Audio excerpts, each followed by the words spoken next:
We respectfully request the Sangha great virtues for the sake of this assembly and all living beings.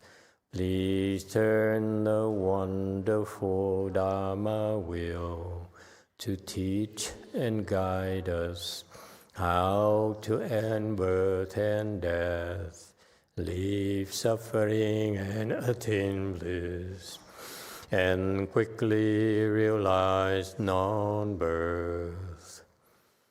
Cung thính Đại Đức Tăng Thịnh, vì thứ Pháp hội cấp nhất thiết chúng sanh, thịnh chuyên diệu Pháp luân giao đạo ngã môn, như há liêu sanh thoát tư ly khổ đạc lạc, tất chứng vô sanh.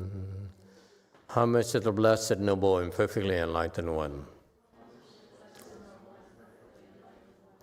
Nam mô Sa Đàn Tô Sư Chế Đô Ye Ơ La Hờ Đi Sam Miao San Pu Tô Xie.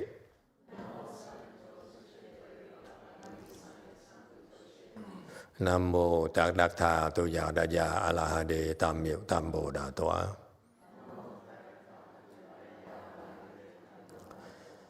The unsurpassed, profound, subtle, and wonderful Dharma in 100,000 million aeons is difficult to encounter.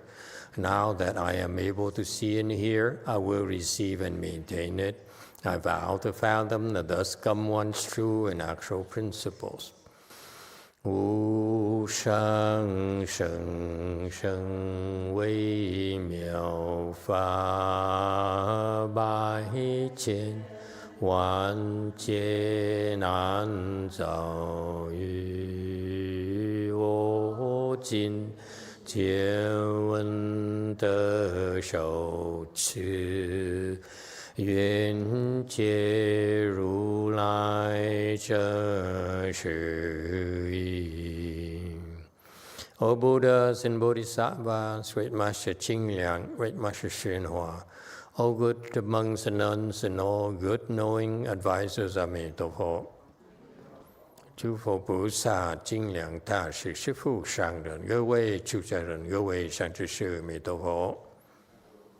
Chư Phật Bồ Tát kính thưa Thanh Lương Đại sư Thượng Tiên Hóa, quý thầy cô và quý vị thiện tri thức A Di Đà Phật. Hello everyone. Today is the 3rd of November 2024. We are here at Way Mountain Temple to continue to study the first chapter of the Avatamsaka Sutra. Thank you all for joining us. We are on slide 749. It's a big, important time for our country, the U.S. right now. And so it's funny that I was doing this Dharma request and realized we did it in 3 languages. 4, if you count the Koreans who cannot read Chinese. Okay, so let me tell you my bias. This is an immigrant Dharma assembly. Just kidding. Don't forget your roots. We're here because of the generosity of the people in this country. They welcome immigrants to this country. And look at what the good it did for us.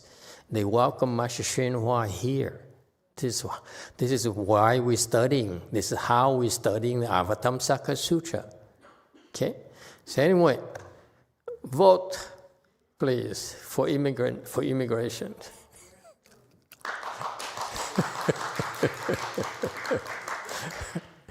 All right, 749. The thus come one's physical form is boundless. He manifests a body commensurate with the likes of sentient beings. 如来色相无有边，随其所乐悉现身。 Okay, so we are, for context purposes, we are in a verse area of the celestial princes of the sun. They are the rulers of the heavens at the level of the sun level. So it's about the second desire heaven level. And so this chapter here, we introduced to only 10 of the more prominent among the uncountable, amongst the countless celestial rulers for that particular heaven, the level of heavens. And so these 10 celestial princes of the sun spoke each will be speaking their own verses to reiterate how they became enlightened and what is the wisdom they got from their cultivation that we can benefit from. So here it says that thus come one's physical form is boundless. This refers to the Dharma body. Okay, the Dharma body is the universe. The Buddha has 3 bodies. The first one is Dharma body, meaning once you become a Buddha, you will attain these 3 bodies. Every single Buddha has 3 bodies. They all share the same body, which is the Dharma body. They all share this universe. Very much like us, we share this space here with the invisible beings. Don't think that that we're here alone. We are accompanied by many, many invisible beings, many bodhisattvas who are here to study the Avatamsaka Sutra with us, and along with them the retinues and their bodyguards. Countless. Okay? Unlike the human realm where you are too busy and it's too far for you, okay? Not convenient for you. For these invisible beings, when they hear of this particular sutra being lectured, they would drop everything and go to attend. Okay? And then they even watch YouTube after for emphasis. Okay, now we understand each other. Okay. So all Buddhas share the same body, which is the universe. Okay, this is why you see, and then there are 2 more bodies. The reward body is to teach and impress bodhisattvas, because bodhisattvas is very hard to impress bodhisattvas. It's very hard to make them move. And yet bodhisattvas themselves, when they see the reward body of Buddha, they said, I want one too. Okay? It works. And that's fascinating. Thank you very much. You see? And so the Buddha knows our buttons. Okay? So the funny thing is even Bodhisattva, they talk about, the sutras talk about beyond desire and selfless and so forth. But as soon as they see the reward body of Bodhisattva, which is humongous, so adorned, you would not believe. Okay? And they say, wow, that's it. That's it. I found my vocation. There's nothing more fascinating than this in my life. So they're more determined to become Buddhas. That's what the Buddhas have to do to entice bodhisattvas. And then to entice us, low lives. Then he has a 3rd body called transformation body, where he transforms. Like sense body is about Peter size to our world. Okay, I will never become a Buddha because I'm too short.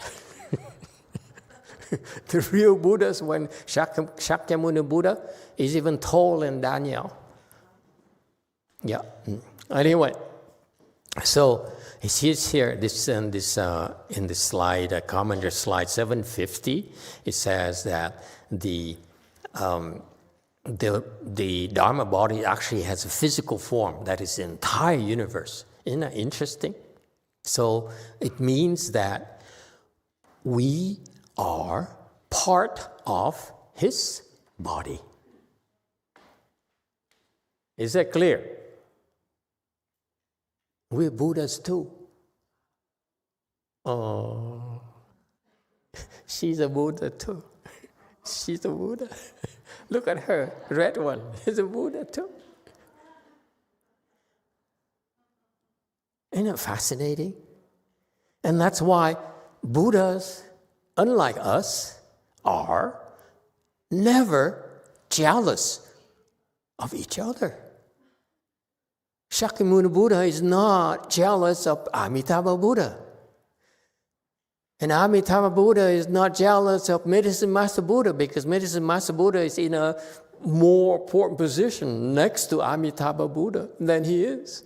They're never jealous. Only us, we are jealous because we are confused. Okay? All right. And he manifests a body to the likes of sentient beings. Commensurate, I don't know what it means. Commensurate is like measuring tapes, stuff. Nonsense. It means 随所乐, meaning whatever you like, the Buddha will manifest. Whether you like to talk to a fox as a magical fox, or you want to talk to Captain America, he'll manifest as Captain America to talk Dharma to you, for you. Okay? And that's what's interesting about it. It implies that they know exactly what you want. They know how to talk to you in your own language, in your likes and dislikes. Okay? And it also means ultimately they do everything possible to help you. How? By getting you to be receptive and like to hear the teachings. All right? So that's why le here. This is key, folks. It sounds so innocuous. It sounds so like simple, like the Korean said, what's the big deal? No, it's this le here is very key to the Dharma work, to the Bodhisattva work, meaning that you need to do something that is appealing to the living beings, whether in regular, that's why many temples, they have this tradition, they build the temple a certain way with the Buddha statues and certain roof shape. In Japan, the roof has to be whoop, it has to be that round thing here in front, okay? If not, it's not a real temple. Vietnam temple, the roof in the corner has to be like this, every time I look at Vietnam temple roof line, it's like the mustache of the Korean Buddha statues. They all have mustache here. Okay, and every one of us has certain expectation that we like, that makes us feel like going to the temple. So you see. So that's how someone will appeal to the Buddhist disciple. For us, I'm not sure what is appealing to our temple from our temple. Looks so ugly. Maybe that's what appeals to you. Okay, like people like Daniel who is tired of going to nice-looking churches, who come and say, "Oh, this looks like dilapidated church. It must be a Buddhist temple." Okay, so no, I'm joking a lot, but this manifest body to the liking of sentient beings. Cut out all this goody-guk, whatever you call. What is that word? Gobbledygook. Yeah, thank you. Okay, the body to the liking of sentient beings. Okay, all right. Liking is important, folks. Okay, don't be so cut and dry like Hinayana people. I'm pure. I'm better than you. Can we just like each other and cultivate together and like what we do? And that's what he's teaching to me. Okay? I know, shocking that some of the Vietnam people over here, they expect much more stern and serene-looking monk. Okay, 751. Opening everywhere the ocean of wisdom for all in the world. Flaming eyes contemplates the Buddha in this way. 普为世间开智海，焰眼如是观于佛。So here, this flaming eyes, this is celestial prince, ruler. He contemplates the Buddha. He looks at the Buddha, and and immediately when you read these things, you should begin to understand that it's just words. Okay, he cannot see the Buddha. There's no way that flaming eyes can possibly see the Buddha. So that's why this tells you right away that he's able to do that because the Buddha helps him. A lot of things that we're able to do is because we got help and we don't realize it. Here, his difference in the Avatamsaka Sutra is that before they say these verses, they said, because from the Buddha's help, this is what I'm able to see. Okay? And so that's why it's a reminder for all of us that a lot of things that we're able to do, or that we don't normally do, is actually because of the aid and the help from our teachers, from our Buddhas and Bodhisattvas. Okay? So don't be so fool yourself. We're not that important. Trust me. They have plenty of people that need to help. If you drop out, they don't even notice. Okay,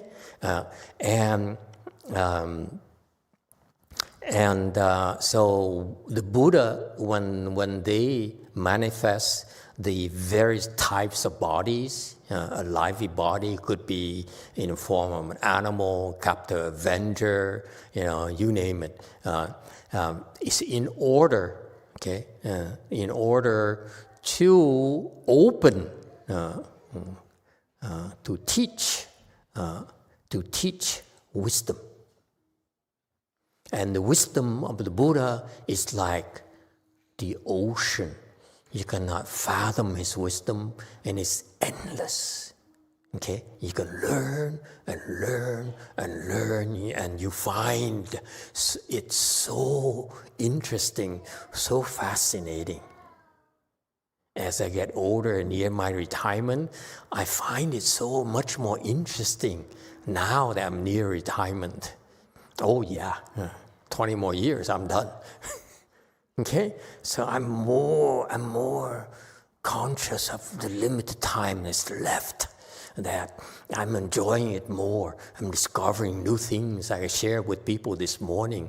I just said, Bai Yun. I said, after 20 years, I finally understood what Bai Yun means. The bowing. Okay? You bow and in order to seek something. And my teacher said, don't seek. That's why for 20 years, I turn a blind eye on when you bow. So the teaching of this morning when we do these ceremonies, these birthday celebration, there's a Bai Yuan section, a bowing section. From now on, I tell myself, every time I bow, I will seek something. So this morning, I sought for a temple.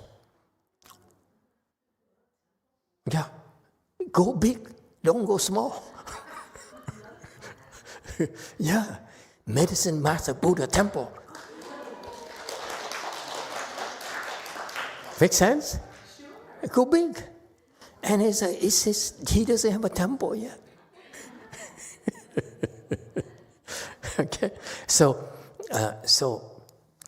it's fascinating because the wisdom here, the more you learn, the more it becomes more fascinating. The Buddha Dharma really is, okay? The wisdom is boundless, like the ocean. Okay, next 753. The Buddha's body is peerless and beyond compare. His resplendent light floods the 10 directions. 佛身无等无有比，光明照耀遍十方。 Okay, commentary 754. The Buddha's body is peerless and beyond compare. Why is that? His resplendent light floods the 10 directions. Why his body is peerless and beyond compare?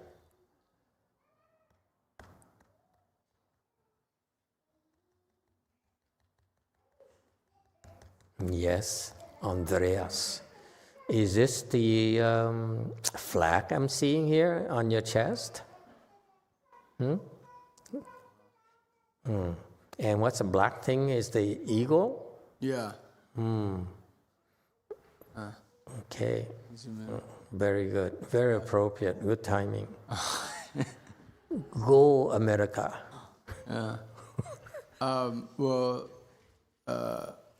The Buddha's everything, so you can't compare anything to everything. The Buddha is everything. The Buddha's body is everything. Yes, it's peerless beyond compare. So you couldn't compare it to everything. You couldn't compare it. Why is that? How does it happen? Well, if the Buddha is everything, there's nothing to compare everything to. That's right. It's everything. So what's there to compare? But how do you get everything? That's my point. It's like the chicken and the egg. Chicken and egg, yeah. There you go. So which one do you go, chicken or the egg? I don't know, Master. Yeah. So listen, don't talk about chicken and egg. Okay? Not to me. It doesn't work for me. It's so American. Okay? I'm an immigrant. Okay? Now I am a chicken. I'm a chicken already. How do I optimize my chicken body and get the peerless and beyond compare body like his? That's the name of the game, isn't it? That's why we're here, learning how to do it. Yeah? So how?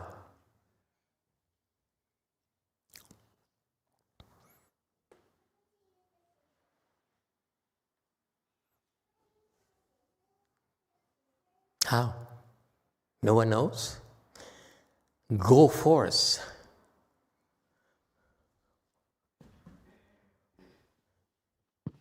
Thank you, Master. So we can train everybody to become a chicken like us. Train everyone to become a chicken. No, don't be a chicken like me. Please don't. Okay? All right, anyone else? How do you become peerless and beyond compare? It is so obvious, and yet, you see, these are the most obvious teachings. But if I don't explain it to you, just body is be peerless and beyond compare, and you have no clue at how he got it. I'm very curious. When I say you have it, I have it. I want to have it too. So how did you get it? Don't you? That's how I think. I see something nice, I say, yeah, I want what she has too. Remember that scene?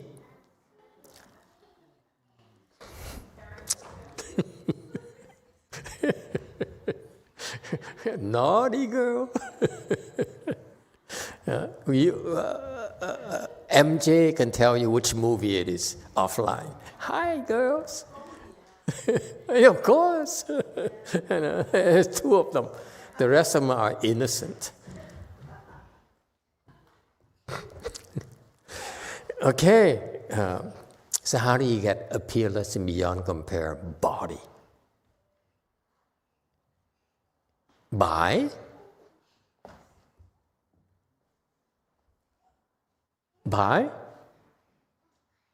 not comparing. Isn't it obvious? Oh my God, shame on you. No? You think, oh, there must be some kind of secret formula. It's right here in front of your eyes. He's peerless beyond compare because he doesn't compare anymore. Got it? You don't have a peerless and beyond compare body because you keep on comparing yourself. I'm too short. I'm too tall. I'm too good looking. Anyway, go for it, people. I'm too good looking. I'm too smart. I'm too successful. I'm better than you. You're constantly comparing. That's why you cannot get a peerless and beyond compare body. Yeah? I'm richer than you. Well, you're a slave. You're a peasant. You're always, judging and comparing others. That's why you cannot get a peerless and beyond compare body. And when you get a peerless and beyond compare body, that's when you have real wisdom. And your light of wisdom, it's so resplendent, meaning so bright and brilliant, and floods the 10 directions. It shoots out rays in all the 10 directions. Okay? 755, surpassing everything, the most supreme. This Dharma door is attained by happiness. 超过一切最无上，如是法门欢喜得。Okay, so that light there, it's so bright, much brighter than anything, any source of light, including the sun, and the most supreme, meaning that nothing can compare. Even the light is incomparable. This Dharma door is attained by happiness. Another clue to remind you. We have, as you may have not noticed, among us today, we have a new addition of Sangha member from the K-Land. And I brought her here in person for all of you to meet with her. And why do you think she's here? Because she's seeking happiness, American happiness.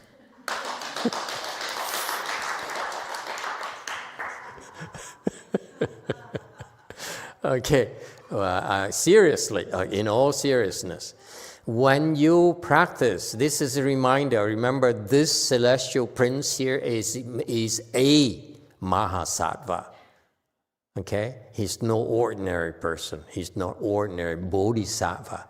Bodhisattva is like a dime a dozen. Okay? Like the bodhisattvas we have in our temple, that we train in our temple, don't even deserve to be a retinue of any of these people. They got the best. Okay? And so this Mahasattva here, prince, is called happiness. So it tells you he's very, very happy. And that's what another clue for all of us. When you practice American Mahayana, when you're on the right track, you're happier and happier and happier. It's not like the other side, Mashishinoa, the more they practice, the more I'm better than you. Then you're so unhappy, aren't you?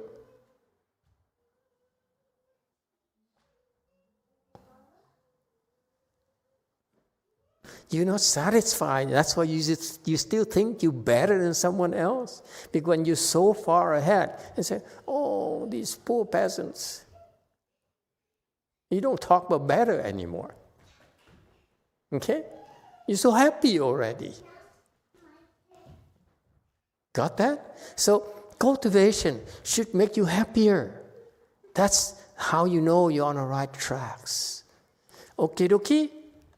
Next, to benefit the world, he cultivates ascetic practices, traversing all realms of existence across measureless eons.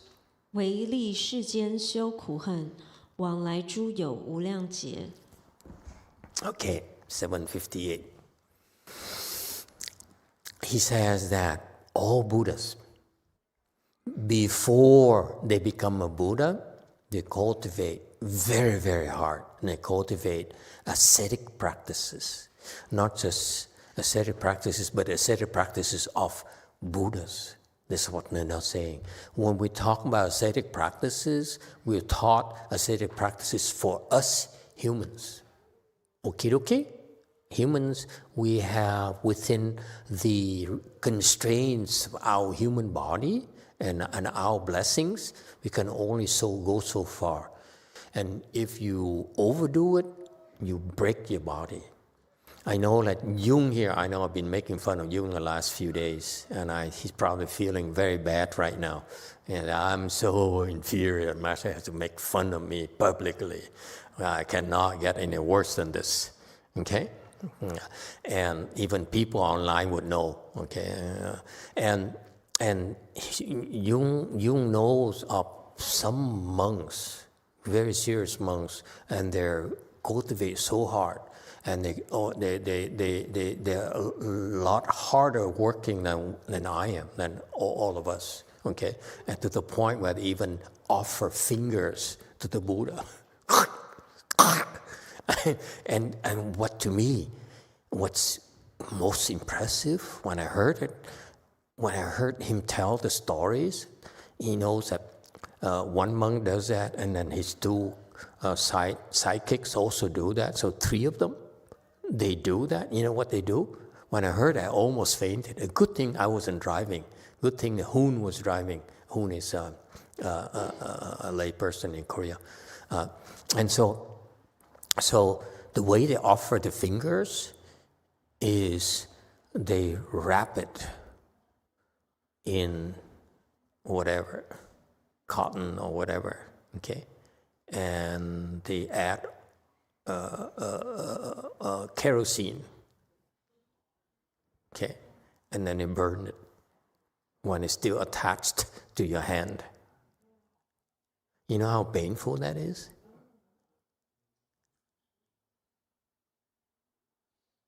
Yeah. Oh, it's the right finger. Okay.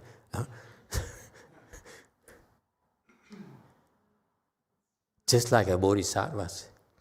Master Xu Yun did that too, by the way. Master Xu Yun, he also wrapped the thing, one finger and burned it, okay, when it's still attached to his body as an offering to Manjushri, I believe. Okay? So these monks here, they offered one finger, okay, and they would burn, okay, burn completely, and then they go to the hospital. And the doctor looked at me, so what do you want me to do with it? The doctor said, if you can endure the pain, you don't need me to help you at all. Isn't that impressive? And I heard of that. I was so impressed. I was so ashamed of myself. I'm so soft.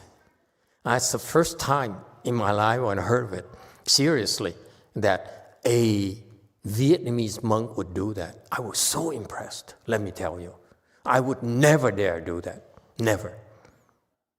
And my only excuse is that I need all my fingers to hold my 42 hands and eyes weapons. If I hold a Varsha pestle with 3 fingers, I hit someone, it falls off my hand. And they burn virtually all the fingers.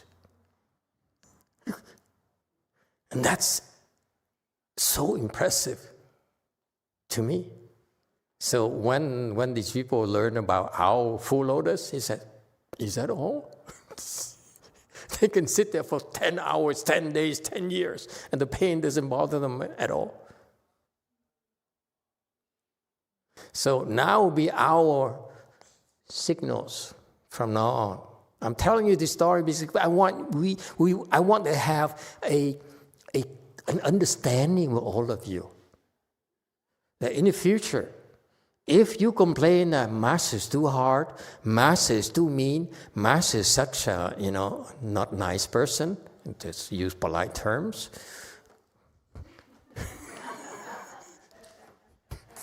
Get it? You ain't suffered enough yet. So don't be such a wimp. Yes, G.I. Joe. It's so impressive to me. I just, the thought of when he described it, I said, oh my God, this is too much. I'm ashamed of myself. I don't deserve to be here. I'm not worthy. Yes, sir. 6. Thank you, Master. I thought that great Buddha proved that asceticism wasn't the way, and he discontinued that early in his career. Why would this self-flagellation or Okay, not to take away from the fact is very impressive. Personally, I do find it very impressive in all seriousness. I'm very serious. I'm very impressed that they can do that. It's very, very painful, especially since they don't have the skills to turn off the pain. Okay? And that's how they discover a way to turn it off. We are different. Sir, we are different. When I teach you these full lotus, all these things, I announce you, you reach 6th samadhi, you reach third stage arhat, you reach 4th stage arhat. Along there's a code where when you need to burn your fingers, I teach you how to burn it. And you say, is that all? Because this, the way he did it, what's impressive to me, you guys don't understand. In order for him to do this once, he'll get to that level where he can turn off his pain. That's the only way that he can do it repeatedly. I mean, okay, they do more than once. The only way for them to do that is that the second time or third time they figure out how to turn it off. Does it make sense? So that's why when they sit in full lotus with us, they can turn it off. Okay? But the bottom line, sir, I didn't dare bring it up because that would render the achievement, minimize the achievement. To me, I was very impressed, honestly. I couldn't imagine as a soft American being able to do that from day one. That's impossible for me. We now acquire the skills to do that without problems, okay? We won't have to endure as much pain as they did. Because 3 people did, they endure a lot of pain, let me tell you. It's inhuman what they had to endure, okay? And my point being that we can do it too.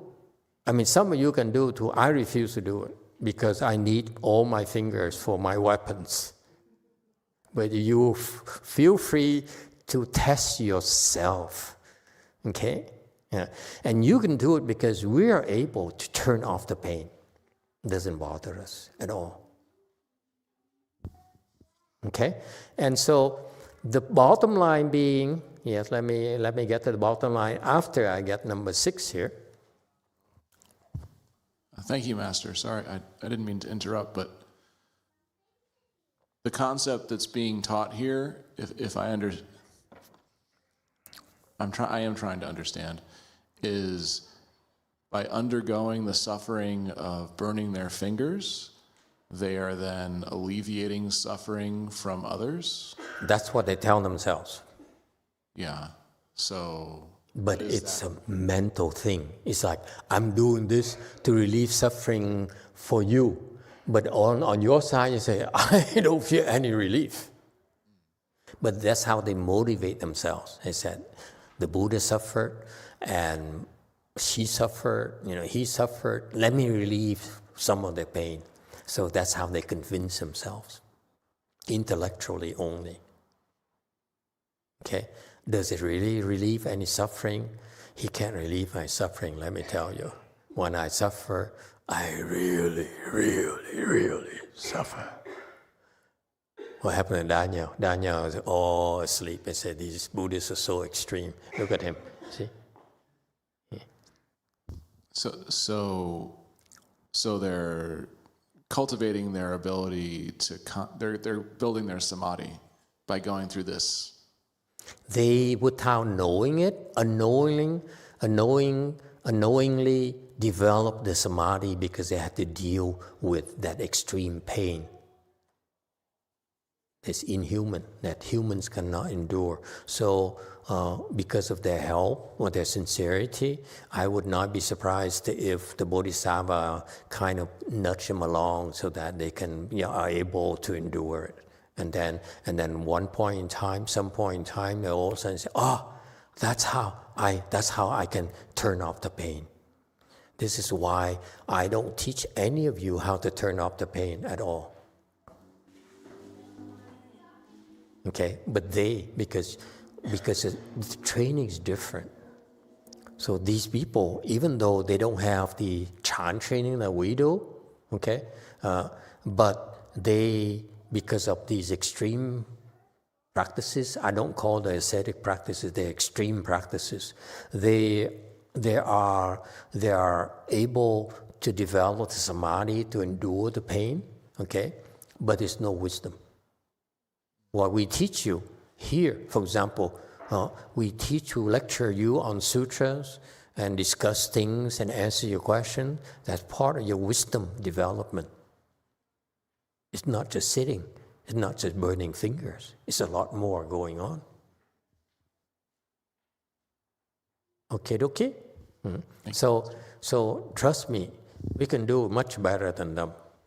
Okay? But I'm so impressed that they can do repeatedly without any direction, without any encouragement, and it's so impressive. Yes, 5. These people are so dedicated.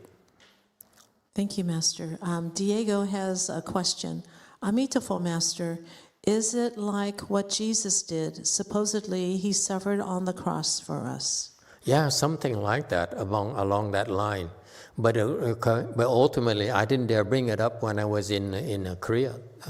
I said, look at the Buddha. The Buddha cultivated practices, very severe practice, extreme practice of suffering, even more so than burning a finger, let me assure you. The kind of sufferings that the Buddha endured, it's no way we can endure. Put it very simply put for you. If these monks were able to survive and do it more than once, okay, and still are monks, they haven't suffered as much as the Buddha did, I assure you. No comparison. This is what happened. The Buddha endured a lot more pain and suffering than we did. We ever have to do. And the Buddha says, I endure the most extreme suffering that anyone can ever put his or her body through. So let me tell you, a lot of that is not necessary. I will teach you, for you, weaklings, okay? You only need to do 12 ascetic practices. That's good enough for you to open your wisdom. You don't need to go the extreme path like I do. That's why it pays to have a teacher, not a husband, sorry. Okay? It pays to have a teacher because the teacher says, like Master Hsien-Yuen, same thing. Master Hsien-Yuen endured hunger, endured a lot of pain and suffering. And he says, you know what? For you Americans, you only need to do these things. Sit, sleep, eat one meal a day, wear your sash and so forth. These are minimal ascetic practices that's enough for his own disciples to become enlightened. That's what he did for us. The Buddha, at Buddha's time, he taught his disciples 12 ascetic practices, 12 different practices. Master Hsuan came here and says, you don't need to practice all 12. You only need to practice these few I teach you. And that's enough. So that's the role of a teacher. A teacher is supposed to save you time, give you shortcuts.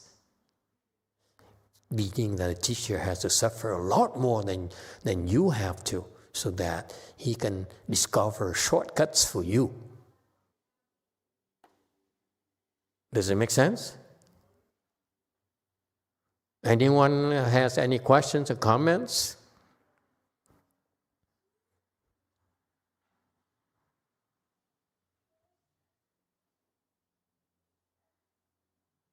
Okay, but I want you. Yes, go first.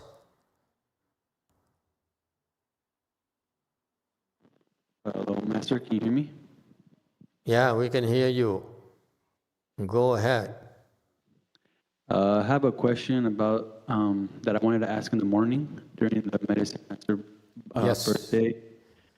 Yes. And so you said two important things when it comes to practicing the Dharma. One of them is sincerity, and the other one was to have faith. Are they one and the same? And if not, what do you mean by sincerity? How can we apply sincerity? Sincerity is you need to do something to show your sincerity. Do you really want it? You really want it, you need to walk the walk. You can't just talk. Don't be like ordinary people. They just talk and sell themselves, make promises, and then disappear at the first moment there's something that's too difficult that they don't like. That's lack of sincerity. They're not willing to do it. Okay? That's sincerity. It's a good question, by the way. Your question is getting better and better. Take it easy on me. There's so much I can answer. Okay? What about faith? What's the difference between sincerity and faith? So that's why this morning I said the reason the medicine master Dharma is disappearing because the monks, especially Sanghas, lack faith. So what's that? What's the difference? Sincerity is you. You, what are you doing to prove that you're sincere? Don't just say, Master, I'm very sincere. I believe in you. I say, yeah, thank you. I believe in you too.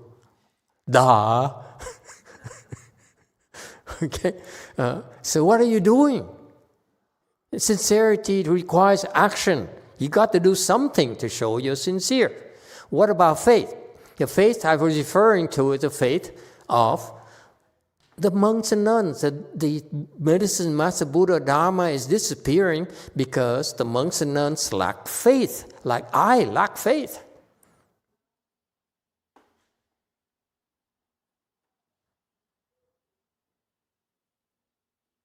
What does it mean? It means that when you read the sutras, he said, my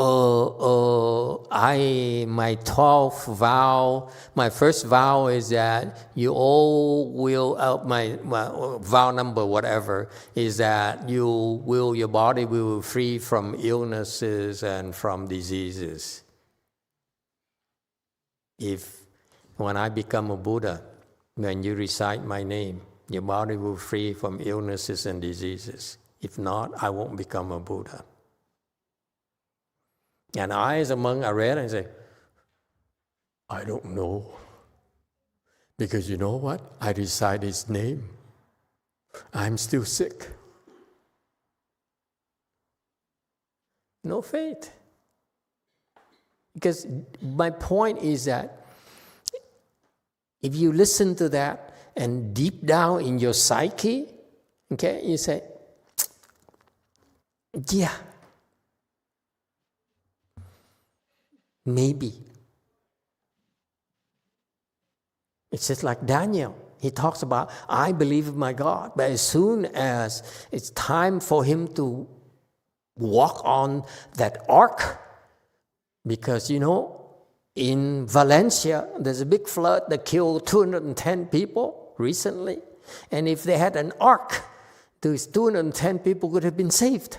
And if these people, when it's time for them to walk on the ark, and say, I don't know, this is going to save me. That's lack of faith. Got that?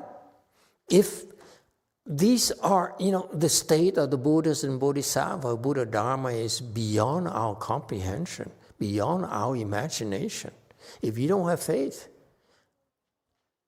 the sutras here says the Buddha can do this, can do that. And when you read that, honestly, I said, it's nice, but I can't see how it could happen. Anyone? My first reaction when I read the Avatamsaka Sutra was this. I was fooled myself. I said, wow, it's nice. But I hope no one will ask me because I don't know how to explain it. I know I'm the only one. All of you believe it, right? In the back of your mind, yeah? You say, it's a little bit too far. The sutra takes it too far. Can you give me something that's more reasonable, like Hinayana Sutras? This Mahayana, these teachings here, is no way for you to enter the Buddha's wisdom unless you have faith.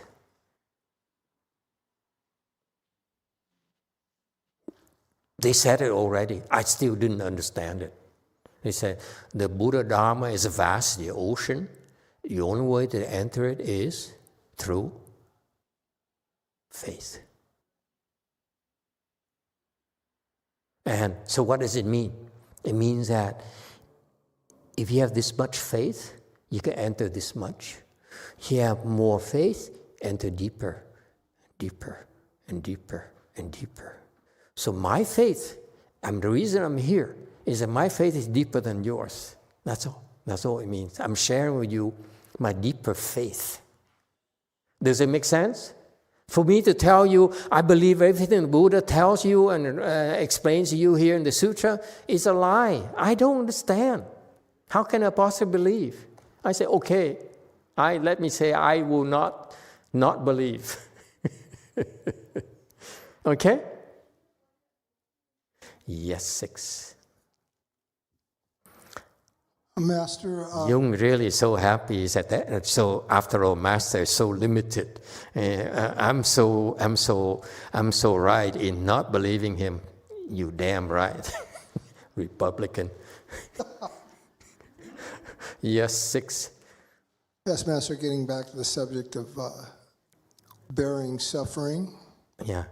It seems to me that there's two pathways you can take the Buddhist teachings with regard to asceticism. It could be that, yes, he is experiencing your suffering for you, or 2, it's a belief that he is an example of what we can do ourselves and bear the suffering and get through it ourselves. Right. Very good. I like it. I'm glad you voiced your opinion. Okay? Here's my problem with these teachings. When you tell me they endure the suffering so that to alleviate all their suffering, I say, I don't understand. I don't see how a smart person like Peter would endure suffering to alleviate suffering of an immigrant. He's pale face, red face, thank God. Don't ever have an orange face. Orange face is not real. Okay? Please. He's red-faced, he's pale face, red face, okay? And for him to tell me that I'm going to endure suffering to help immigrants, I find it hard to believe. It's like you asked a Republican in Go Forest, the guy that I've been giving a hard time the last 2 days, to endure suffering for Democrats. You see, get out of here. Okay? So there's so much we can do. Let me tell you, as an educated person here in the Western education system, I went to French high school, and after that, only American universities, okay? Nothing but Western education. And for you to tell me that I must suffer for some people I don't know, especially some people I don't like, forget it. Still today, forget it. I don't like you. Suffer. I hope you go to hell. Okay? Oh, look. Jim is so shocked. Look at that. Look at his face. Really? You a monk? Yeah. Yes, Nine. Thank you, Master. No, I'm just thinking that if one had that capability to do it, it would be something from experience that you know you have that capacity. But to hear someone tell you to do this without having that capacity seems pointless. Yeah, that's precisely my point. I'm not there. For you to tell me that someone I don't know has been suffering like Jesus for my sake, I say, yeah. That's why even I feel sorry for people like Daniel. He believes anything he's told. I have a hard time that the Jesus guy, I never met Jesus. And you expect me to believe that he would suffer for me? I'm not a nice person. Why will he suffer for me? I have a hard time suffering for people I don't like. Okay? So, to me, this is the standard teaching from a Chinese. I will not explain to you this way here, cultivate a set of practices, undergo suffering to alleviate suffering, sentient beings, like Master Shinwa says, I eat 1 meal a day so more people have food to eat. I say, seriously? You eat 1 meal a day and you throw the rest in the garbage and Xintung goes crazy. Xintung says, we have too much food waste. I can't stand it. And she fights with me, she fights with everyone. That's more suffering to me from eating 1 meal a day. Not relieving suffering at all. And the food we waste goes to, like Xintung said, it goes to the garbage bin. It's not going to anyone else. How is it relieving the hunger and suffering of others? I find hard to see the direct relation, the direct connection.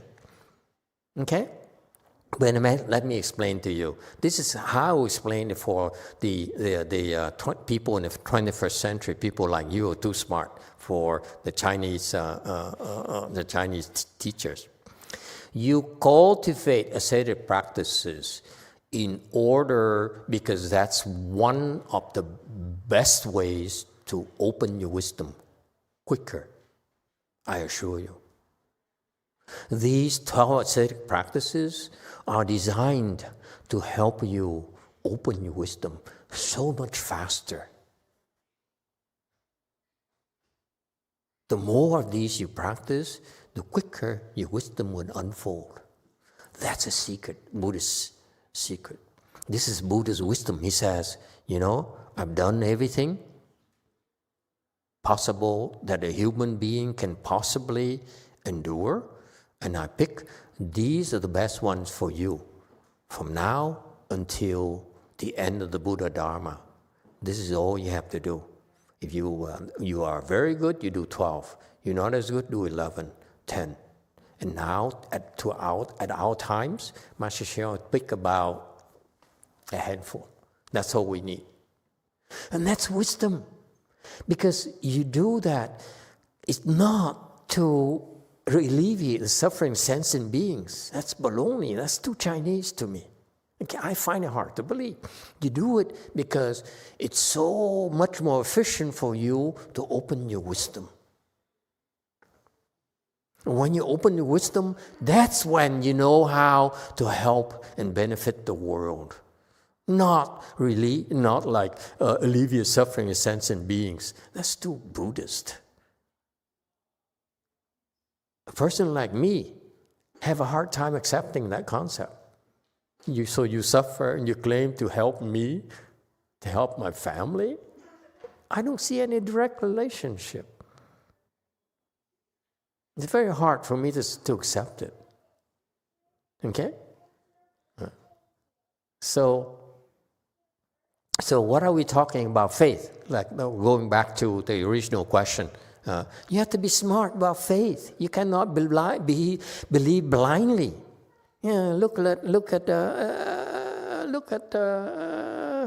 Murali. Look at him. He's selective, very selective. He says, I'm here, but I pick and choose, man. I'm not going to believe everything this guy's telling me. Yes, 6. Except for Peter, he believes everything. Thank you, Master. So he's not going to touch that. Which part? The immigrant part or the suffering part? No, believe everything. Oh. Yeah. Go ahead. I'll avoid that. I'll dance around that one. I think for the alleviating suffering of other people through your own suffering,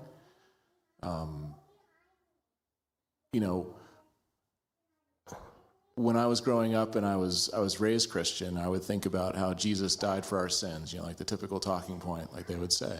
And you see the pictures of his hands with the nails through them on the cross, and he's got the crown of thorns, and he's all emaciated on the cross, and it's awful, and you're like... My first time I saw that, I said, ouch! I was so frightened. I said, oh, this is what it takes to be Jesus? I don't want to be Jesus. Yeah, it looks like... My first reaction, I said, I was a teenager. I first saw that picture, that photo. I said, ouch! It must hurt a lot. No way, I'm not. I'm going to become Catholic. These guys are extreme. And I felt exactly the same way. Like, that would be no good. That would be awful. And looking back on it now, when I was 6 and 7 and 8 and 9 years old, I didn't know what I was experiencing, but I feel like it opened up my compassion, because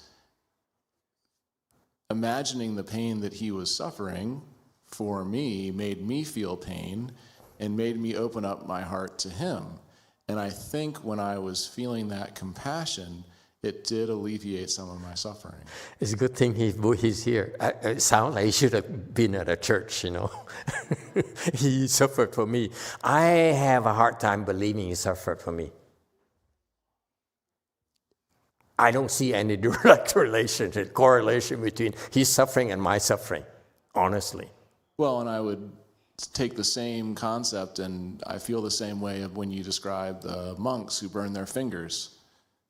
I think about the incredible pain that would be, and that they endure it, and it opens my compassion. Involuntarily, I should say, it just happens. And when my compassion is opened, I don't feel like I'm suffering. This guy is wacko. Yes, go ahead, 9.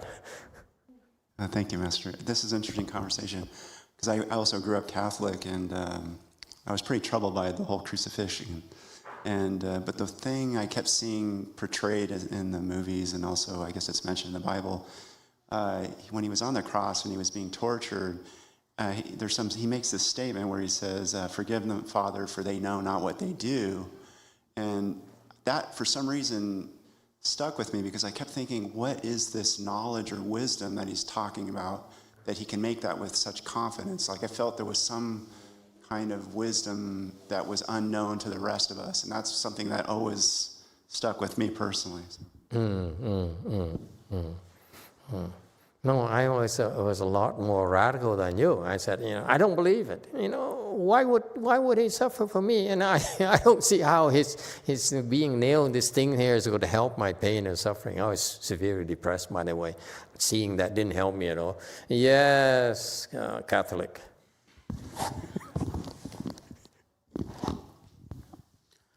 I don't know, but for me, when I saw the movies or I read the Bible or the priest explained to me about the Jesus crucified, I always thought about, well, if God gave himself like that, why not me, that I'm not even a God, should just carry my cross and suffer? Probably like sometimes it could be worse than Jesus ever did, or it could be less than whatever Jesus did. So for me, give me courage now about suffering, and I'm afraid of suffering, but it gives me the courage to continue.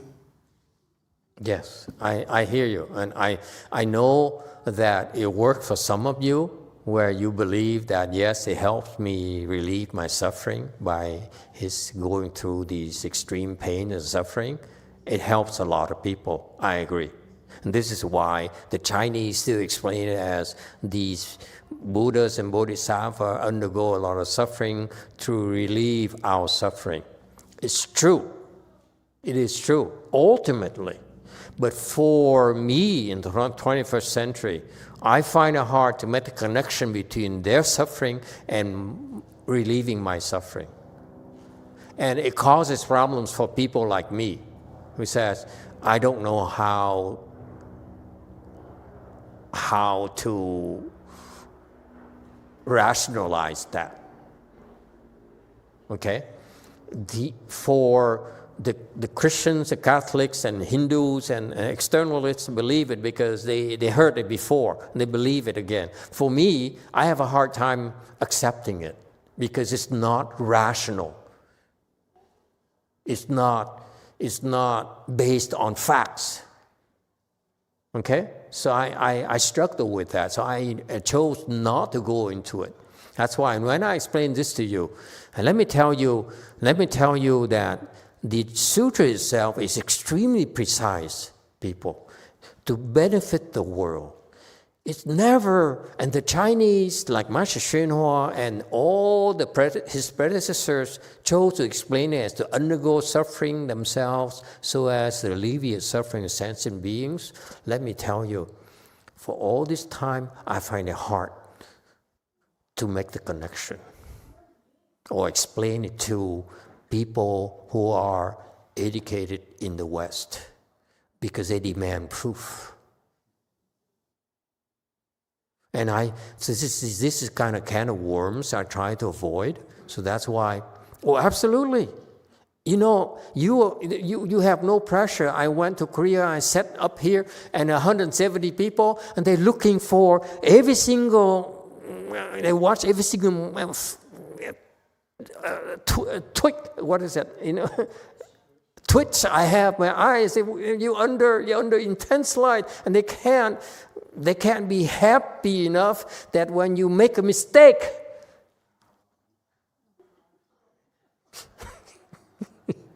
okay. So I have a hard time because I'm making the connection. I understand that, yes. Let me explain to you this phrase. This is how I would explain this. He says, here's the secret. This is Buddhist secret. When the Buddha taught these ascetic practices, okay, it is designed to help us as a shortcuts, because instead of doing the regular nuns practices, he says you can do a lot more intense ascetic practices. You don't have to, but if you do these ascetic practices, your wisdom will unfold a lot faster. That's my experience.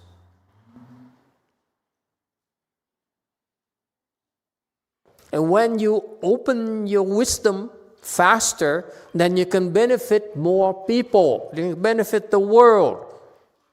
Don't tell me about suffering so that you relieve my suffering. Prove it. How are you going to prove that? And you see, point number 2, it sounds like you selling. I'm suffering for you. If you're suffering for me, please don't tell me because it makes me suffer when I hear it. Does it make sense to you? It bothers me. If you say, I'm suffering for you, it's like my mother. I'm suffering for you. And for my entire life, I felt so bad. She had to suffer for me. I feel guilty. Vietnam mothers, you do it to us. I grew up feeling so angry at myself because my mom kept on telling me, I suffer for you. I said, I'm not good enough. I'm a man. It's like Trung In Sunim. I'm a man. You don't have to suffer for me. Right, Trung In Sunim?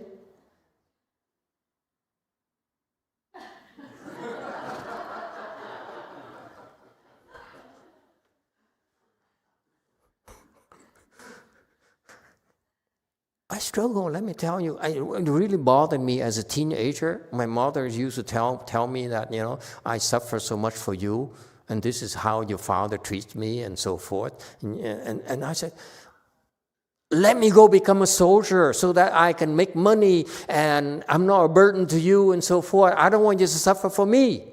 I can take care of myself.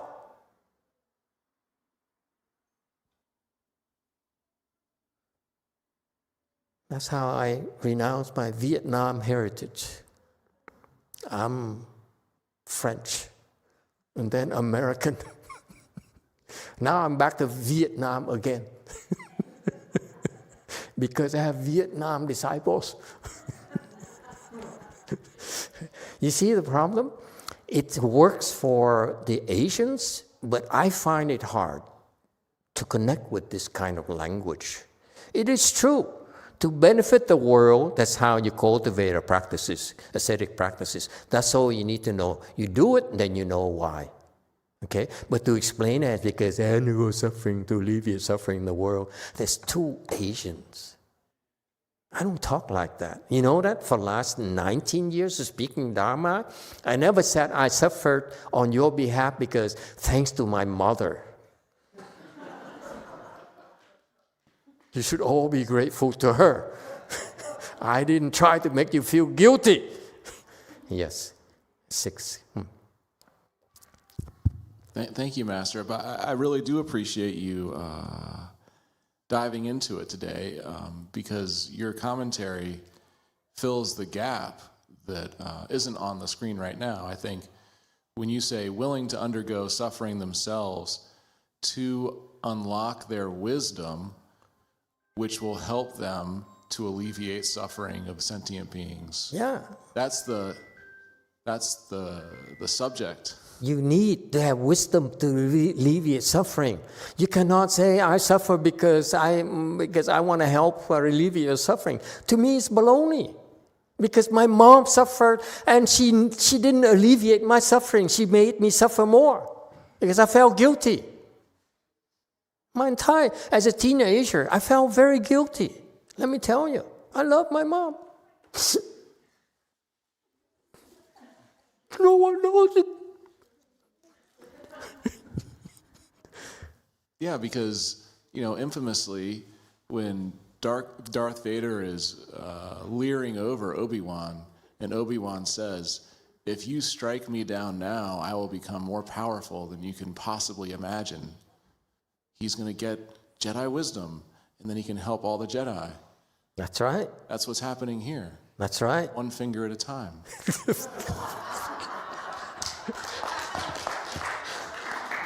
Amen. Trung In Sunim, try with your pinky.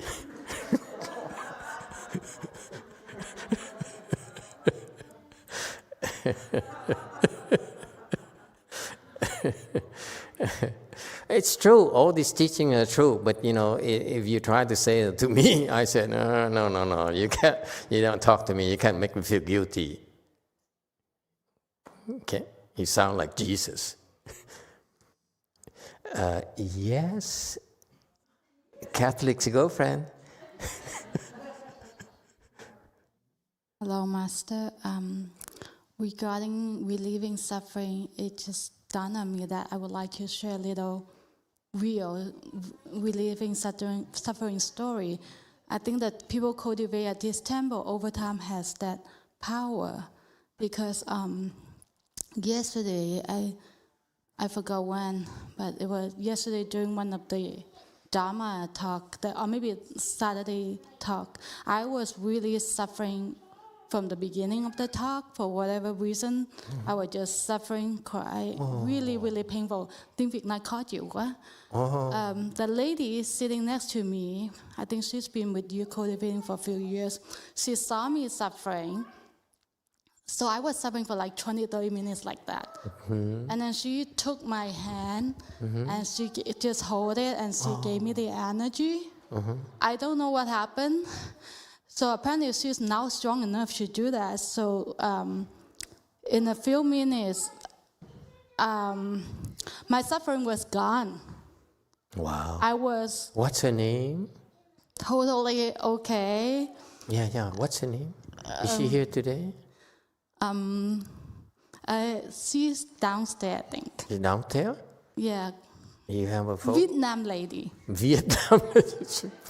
Vietnam, very good. So, and she really looked a lot better than a few years ago. I was very impressed, and it was real. She was somehow able to help me.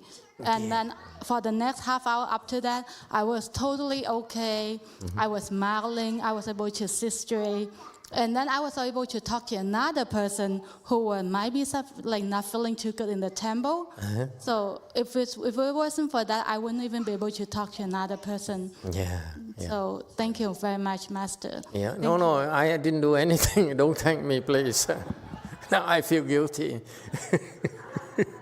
Don't lay guilt trips on me. It's my mom ruined my life already. I'm still very sensitive about guilt. Anyway, I'm very glad to hear that. It's lovely. I want you to know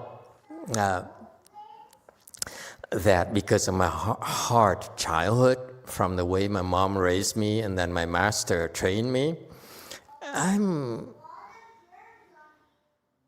too intense, I think.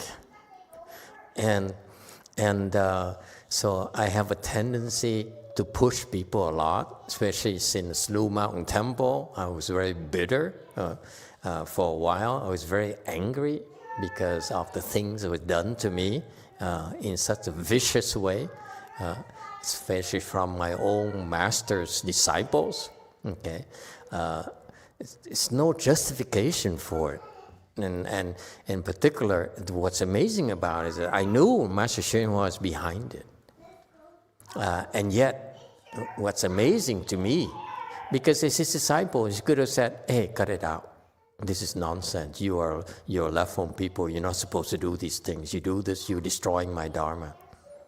My Dharma, his Dharma. If you do that as his representatives, they'll be destroying his Dharma.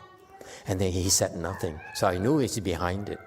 But I was very angry because why? Why would you do that to me? What did I do to you? I didn't do anything. I just lived my life. I tried to cultivate. That's all. I'm not after your bowl of rice. I'm not after your disciple. I'm not after anything. I just live my life. That's all. But we all are suffering. I was very angry. But what's amazing is that I was never angry at the person who's the culprit, Master Hsuan. Isn't that interesting? I have all the justification in the world to be angry at him because I know it's his disciples are doing it to me. All I have to do is say, hey boss, you tell them cut it out. This is wrong. You don't do that. to anyone, especially if you are his successors, your successors. You can't do that. Okay? And what's amazing is that it's a test, folks. I never blame him. I never lost faith in him.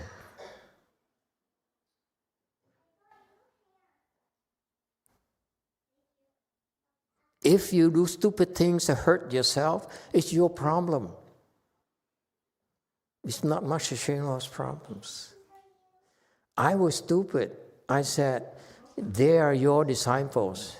You made promises I thought I'm going to get help from them, through them. But I never got it, okay? Instead of getting help, they gave me a lot of hard time. They tried to destroy my career. And you could have stopped it.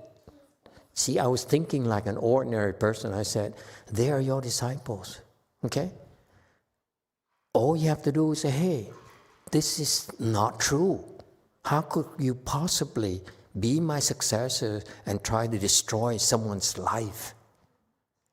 That's wrong. He did nothing wrong to deserve this. But I was thinking in that as an ordinary person, I put the blame on them. Instead of, let me tell you, instead of doing what I've been doing to most of you, is to endure it. To endure what cannot be endured. And don't blame others. It's no one's fault. Just endure. And you will understand why. If you say it's his fault, it's her fault, you'll never understand why. You never open your wisdom, folks. Is it clear? This is the most important message I have to share with you today. If you are suffering, we're talking about ascetic practices, suffering because this person does this to you and that person does the other things to you, stop blaming them. Endure it. If you can endure all that suffering, not just ascetic practice. Ascetic practice is the difference between that and ascetic practices. Ascetic practices, you do it to yourself. Whereas when others are unfair to you, treat you unfairly, are mean to you, it's easier for you to blame them under their teachers and their mothers and their fathers and so forth, their presidents and the Republicans and Democrats and so forth. Okay? Just endure. That's how you open wisdom. Shh.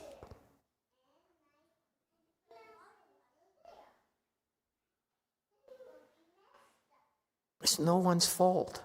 It's an opportunity for you to endure in order for you to open your wisdom. If you told me, let me stop today and telling you. If you told me I can cut, if when I was there, when I started, my master was gone, if he appeared to me and said, hey son, if you cut 7 fingers, you offer 7 fingers to me, you open your wisdom, I would have done it, let me tell you.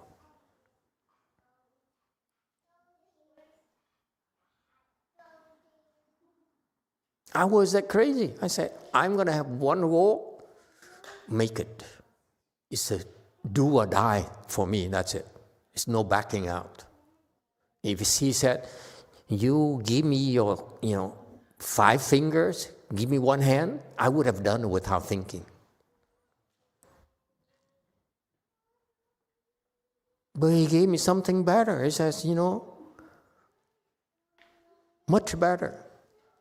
I still have my 10 fingers.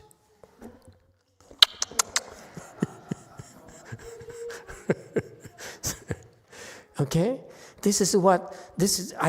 I'm sharing with you. I lucked out because I simply had no choice but endure it. Because blaming them does nothing for me. They're still there. They have the money, the reputation, the disciples, and so forth. I blame them. It does nothing for me. Okay? The only thing I can do is endure it, because I said, I'm going to endure it because one day when I am free and I am stronger than you, I can laugh at your face and say, losers.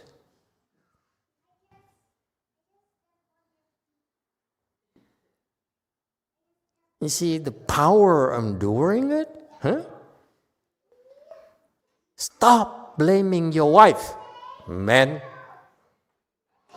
Stop blaming your mother. I stopped blaming my mother. I still love you with all my heart. Vietnam monk.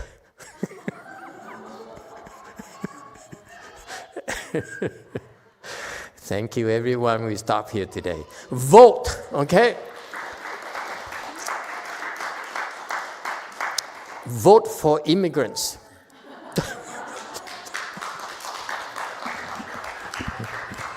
Don't forget, most of us are immigrants or sons and daughters of immigrants.